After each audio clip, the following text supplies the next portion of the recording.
So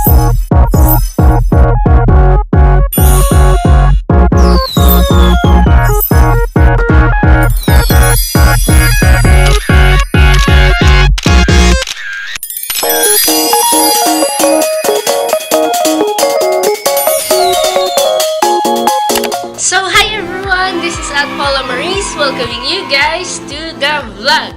So for today, I'm going to have a short review about the Vice Cosmetics value set of Vice Princess Collection. Actually, there are two kinds, pero mas pinili ko yung Vice Princess Set Collection kasi parang pwede siya, both naman pwedeng gamitin all day, pero mas ano ko sa pinkish color of makeup, favorite ko sila. So, yun yung pinili namin.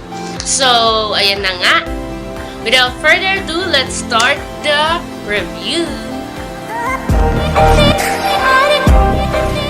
So, ayan na nga. Medyo zoom in ko na ang camera para sa nakafocus sa aking face. Nga pala, pag ako nag-review, para sa akin yung basic review ko kasi is meron akong 3 parts. Yung una is the packaging, the quality ng product, and then the price. So, yung tatlong yun yung pagbabasehan ko lang for the product. Dahil, just like what I've been saying from my past, or yung tama, yung mga dati kong vlogs ng makeup is, I'm not a makeup expert, I'm not a makeup artist, or yung magagaling mag-makeup. I'm just gonna give you guys my honest reviews, especially in my skin, na ako po ay morena, and, ayun, sensitive po siya, madaming pimples. Or yun. Yun lang naman din. So, ito na nga. Sisimulan ko na with the Vice Princess Collection. Ito po siya. From the packaging, yung smooth ng kanyang box.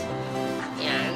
And makikita nyo sa side yung laman niya. And kahit naman sa front, yung name. For the liquid matte lipstick, meron siyang shade Chevrolet. And for the blush, meron siyang uploaded. And yung highlighter niya is yung shimmering. So, ayan. Tapos may hashtag siya ganda for all. Ayan, ang bongga.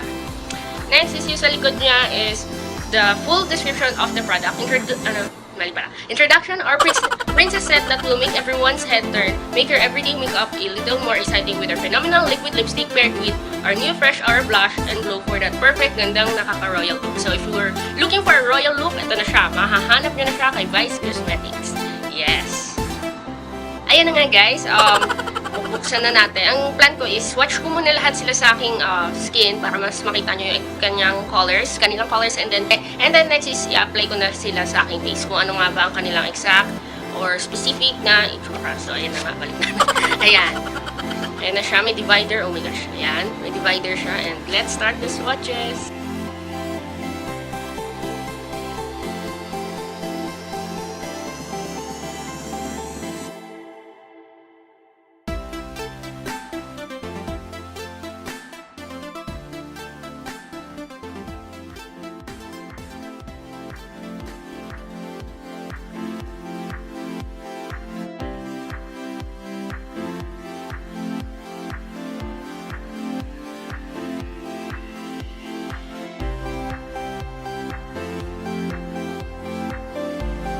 I'm giving you some of the specific meaning of the shades na meron si Princess Set Collection.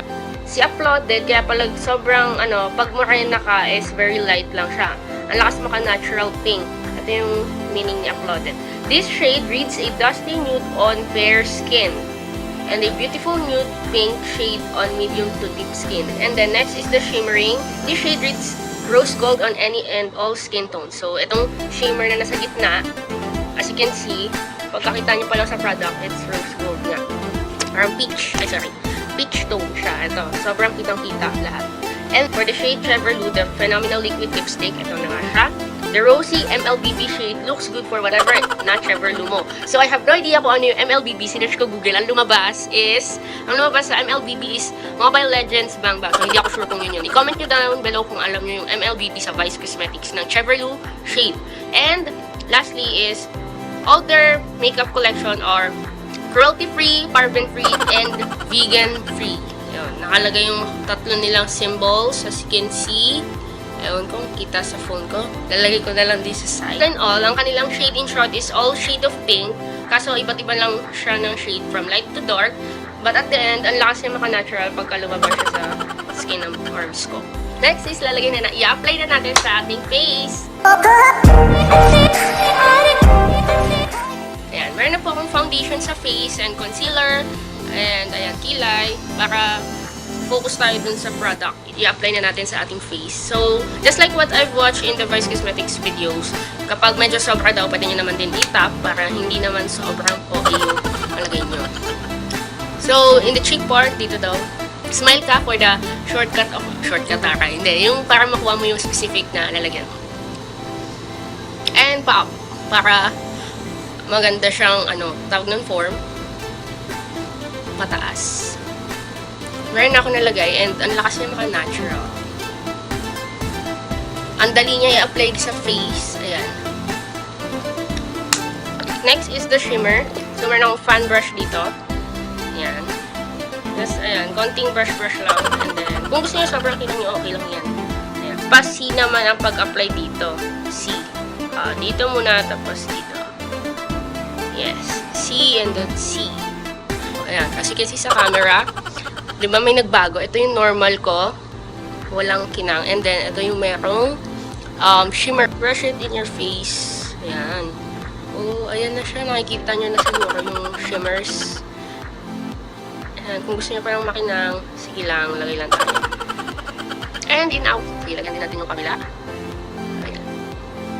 Last naman nating i-apply is the Cheverlu Phenomenal Matte Liquid Lipstick. Ito ang kanyang tsura. Ayan. Ang lakas yung mabangan yung pink din. So, ayan na siya. Lumabas na ang kanyang color. Very light. Depende naman sa inyo kung gusto nyo lighter or darker. Ang aking first impression for the Vice Cosmetics Princess Collection is still a thumbs up dahil ang ganda nila sa face. Very light. Smudge proof, and it depends sa inyo kung gaano ka-light or ka-dark ang i-apply nyo. Saktong-sakto siya, especially to those na may morena skin and sensitive skin. So, yun yung dalawa kasi sensitive din ang face. So, light lang talaga yung makeup. And then, for the price of, para sa akin, it's still sulit or maganda siya to have kasi meron na siyang tatlong product. Meron ka lang blush, shimmer, highlighter pala, and then the liquid matte lipstick. And aside sa affordable, maganda siya as set, pwede din siya pang gift if you have kikay friends out there. And that's it. This is the end of my vlog. So, this is the end of my vlog. Thank you for watching. I hope you guys enjoy and like it. Give it a thumbs up or subscribe down below together with notification bell. Pag may time, pag walang time, syempre next time. This is Paula Mariz saying that sharing is a great way to learn and to help others too. Goodbye and see you in my next vlog. I have a big question for you guys. What do you prefer? Makeup vlog or cosplay tips? Because cosplay needs makeup and makeup can be used in cosplay. They're both related. Comment nyo na down below kung ano yung mas gusto nyo ang next vlog ko po. Thank you so much. Bye.